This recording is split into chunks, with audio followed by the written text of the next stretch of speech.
नमस्कार दोस्तों, स्वागत है हमारे YouTube चैनल पर। हम रोज आपके लिए धर्म से जुड़ी आध्यात्मिक कथाएं लेकर आते हैं और आज की हमारी कथा है भगवान की आंखों में आंसू। तो चलिए कथा शुरू करते हैं। एक गांव में एक निर्धन जुलाह दंपत्ति रहता था। जुलाहे का नाम था माधव और उसकी पत्नी का नाम था कांता। वे दोनों बहुत परिश्रमी थे। सारा दिन काम करते, सुंदर सुंदर कपड़े बनाते, किंतु उनके बने कपड़ों की उनको अच्छी कीमत नहीं मिल पाती थी। फिर भी जो मिलता वे उसी में संतुष्ट रहते और एक टूटी फूटी झोपड़ी में रहकर अपना जीवन व्यतीत कर रहे थे। वे बहुत संतोषी स्वभाव के थे। वह दोनों भगवान श्री कृष्ण के अनन्य भक्त थे। दिन भर के परिश्रम के बाद जो भी समय मिलता उसे वे दोनों भगवान के भजन कीर्तन में बिता देते। माधव के पास एक तानपुरा और एक खड़ताल थी। जब वह दोनों मिलकर भजन गाते तो माधव तानपुरा बजाता और उसकी पत्नी खड़ताल। फिर तो दोनों भगवान के भजन में ऐसे डूब जाते कि उनको अपनी भूख प्यास की चिंता भी नहीं रहती। उन्होंने अपनी दीनहीन अवस्था के लिए कभी भी भगवान को कोई उलाहना नहीं दी और अपने इस जीवन में प्रसन्न थे। लेकिन एक दुख उन्हें सदा सताता रहता था कि उनकी कोई संतान नहीं थी। इसको लेकर वह सदा चिंतित रहते। चिंता तो थी, फिर भी दोनों सदा भगवान की भक्ति में मगन रहते। इसको भी उन्होंने भगवान की लीला समझकर स्वीकार कर लिया और निष्काम भाव से श्री कृष्ण भक्ति में लीन रहे। जब उनकी आयु अधिक होने लगी तो एक दिन कांता ने माधव से कहा कि हमारी कोई संतान नहीं है। कहते हैं कि संतान के बिना मुक्ति प्राप्त नहीं होती। अब हमारी आयु भी अधिक हो चली है, ना जाने कब बुलावा आ जाए। मरने के बाद हमारी चिता को अग्नि कौन देगा? कौन हमारे लिए तर्पण आदि कार्य करेगा? कैसे हमारी मुक्ति होगी? माधव बोला, तू क्यों चिंता करती है? ठाकुर जी है ना, वही सब देखेंगे। माधव ने यह बात कह तो दी, किंतु वह भी चिंता में डूब गया। तभी उसके मन में एक विचार आया। वह नगर में गया और श्री कृष्ण के बाल रूप की एक मूर्ति ले आया। घर आकर बोला, अब मुझे चिंता करने की कोई आवश्यकता नहीं है। मैं यह बाल गोपाल लेकर आया हूँ। अब से यही हमारे पुत्र हैं। अगर हम संतानहीन हैं तो यह भी इन्हीं की इच्छा है। हम इनको ही अपना पुत्र की समान प्रेम करेंगे। यही हमारे पुत्र का दायित्व पूर्ण करेंगे। माधव बोला। माधव की यह बात सुनकर कांता अत्यंत प्रसन्न हुई। उसने बोला, गोपाल को लेकर अपने हृदय से लगा लिया और बोली, आप बिल्कुल ठीक कह रहे हैं। आज से यही हमारा लल्ला है। तत्पश्चात दोनों पति पत्नी ने घर का एक कोना साफ कर वहां उनके लिए एक बैठने का स्थान बनाया और एक चौकी लगाकर उस पर बाल गोपाल को विराजित कर दिया। उस दिन से जुलाह दंपत्ति का नियम हो गया। वह प्रतिदिन बाल गोपाल को स्नान कराते, उनको धुले वस्त्र पहनाते, अपने पुत्र की तरह उनको लाड लडाते, उन्हीं के सामने बैठकर भजन कीर्तन करते और वहीं सो जाते थे। वो दोनों अपने हाथों से बाल गोपाल के लिए सुंदर वस्त्र बनाकर उनको पहनाते, उनको खाना खिलाते, उनको झूला झुलाते और रात को उनको सुलाकर ही स्वयं सोते थे। इन सब में उनको बड़ा आनंद आता था।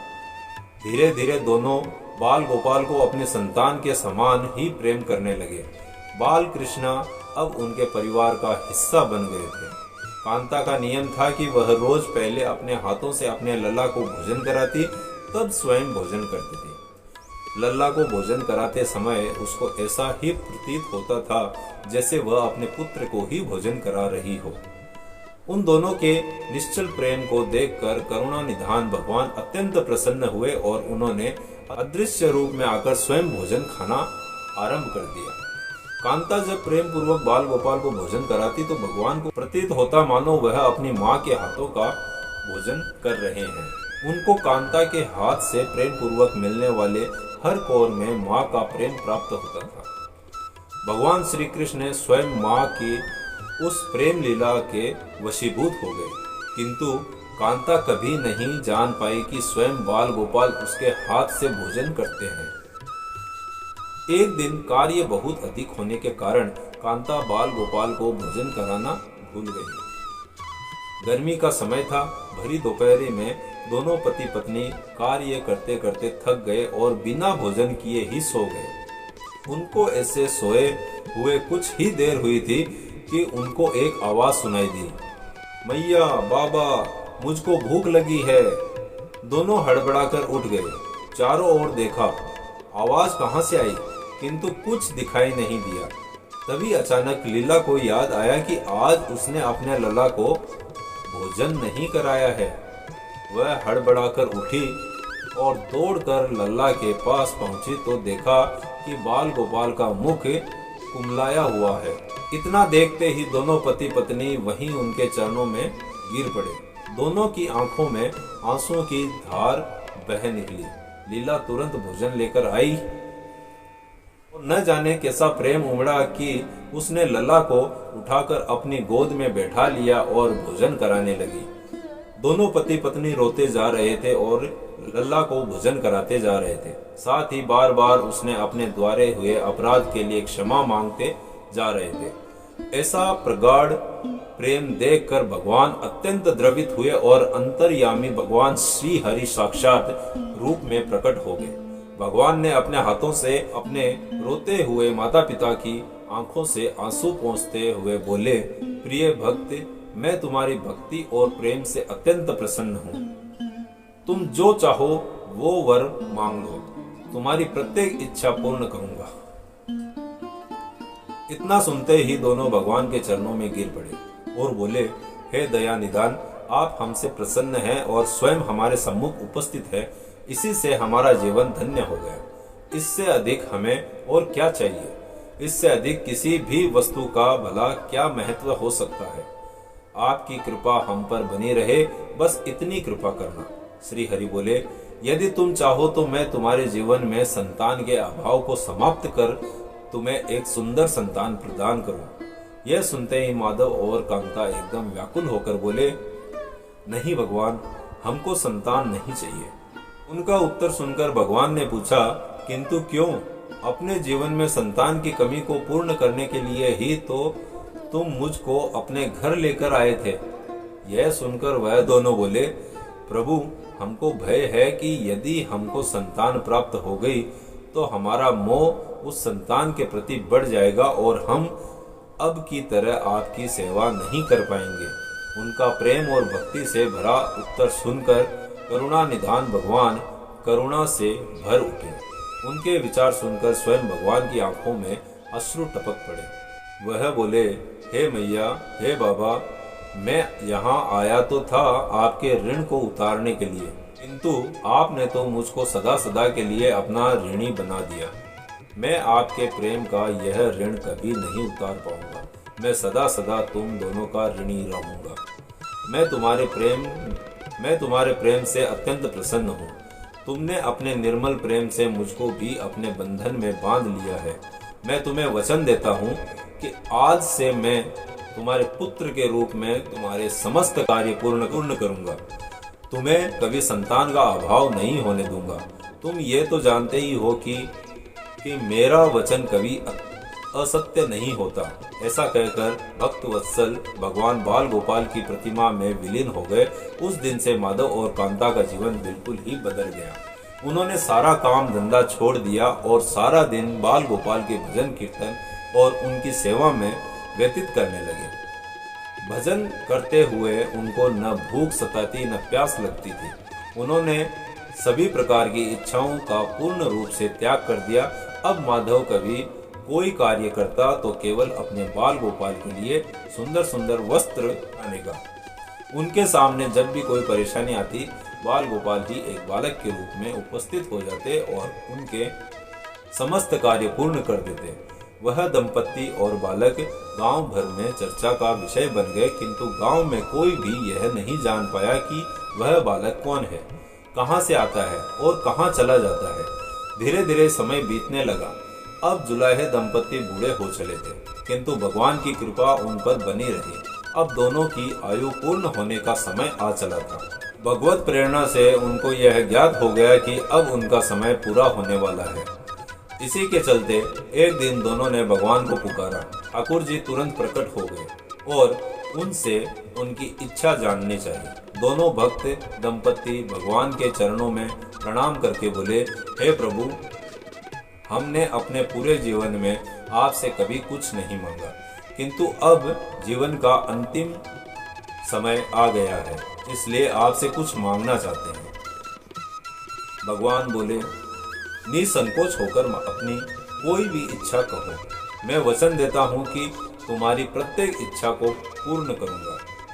तब बाल गोपाल के अगाध प्रेम में डूबे उस वृद्ध दंपति बोले, हे नाथ, हमने अपने पुत्र के रूप में आपको देखा है, आपने भी पुत्र के समान ही हमारी सेवा की है। अब वह समय आ गया है कि जिसके लिए कोई भी माता पिता पुत्र की कामना करते हैं। हे दीनबंधु, हमारी इच्छा है कि हम दोनों पति पत्नी के प्राण एक साथ निकले। हे दया निधान, जिस प्रकार एक पुत्र अपने माता पिता की अंतिम क्रिया करता है और उनको मुक्ति प्रदान करता है, उसी प्रकार हे परमेश्वर, हमारी अंतिम क्रिया आप अपने हाथों से कर हमें मुक्ति प्रदान करें। श्री हरि ने दोनों की उनकी इच्छा पूर्ण करने का वचन दिया और बाल गोपाल के विग्रह में विलीन हो गए। अंत में वह दिन आ पहुंचा। अब प्रत्येक जीव को यह शरीर छोड़ना पड़ता है। दोनों वृद्ध दंपति बीमार पड़ गए। उन दोनों की भक्ति की चर्चा गांव भर में थी, इसलिए गांव के लोग उनका हाल जानने के लिए उनकी झोपड़ी के पास आ गए, किंतु उन दोनों का ध्यान तो श्री हरि में रम चुका था। उनको नहीं पता कि कौन आया है और कौन नहीं। तभी अचानक एक चमत्कार हुआ। जुलाहे की झोपड़ी एक तीव्र और अलौकिक प्रकाश से भर उठी। वहां उपस्थित समस्त लोगों की आंखें बंद हो गई। किसी को कुछ भी दिखाई नहीं पड़ रहा था। कुछ लोग तो झोपड़ी से बाहर आ गए, कुछ वहीं धरती पर बैठ गए। तभी श्री हरि अपने दिव्य चतुर्भुज रूप में प्रकट हुए। उनकी अप्रीतम शोभा समस्त सृष्टि को आलोकित करने वाली थी, जो वातावरण में एक दिव्य सुगंध भर गई। वे अपनी मंद मंद मुस्कान से अपने उन भक्त माता पिता की ओर देख रहे थे।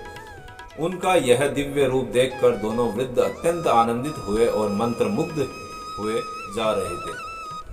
अपने दिव्य दर्शनों से दोनों को तृप्त करने के बाद करुणामयी लीलाधारी समस्त सृष्टि के पालन करता श्री हरि उन दोनों के निकट धरती पर ही उनके सिरहाने बैठ गए। भगवान ने उन दोनों भक्तों का सर अपनी गोद में रख लिया, उनके शीश पर प्रेम पूर्वक अपना हाथ रखा, तत्पश्चात अपने हाथों से उनके नेत्र बंद कर दिए। इतना करते ही तत्काल दोनों के प्राण निकलकर श्री हरि में विलीन हो गए।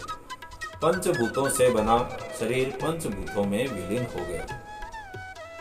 कुछ समय बाद जब वह दिव्य प्रकाश का लोप हुआ तो सभी उपस्थित ग्रामीणों ने देखा कि वहां न तो माधव था, न कि कांता और न ही बाल गोपाल। बचे थे तो मात्र कुछ फूल जो धरती पर पड़े थे और एक दिव्य सुगंध जो वातावरण में चारों ओर फैली थी।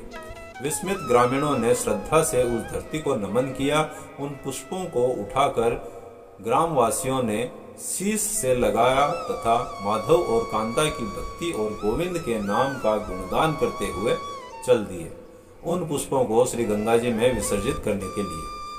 सच्चा भक्त वह है जो एक क्षण के लिए भी भक्ति से विमुख नहीं होता है, अर्थात जिसका चित्त ईश्वर में अखंड बना रहता है, वही सच्चा भक्त कहलाता है।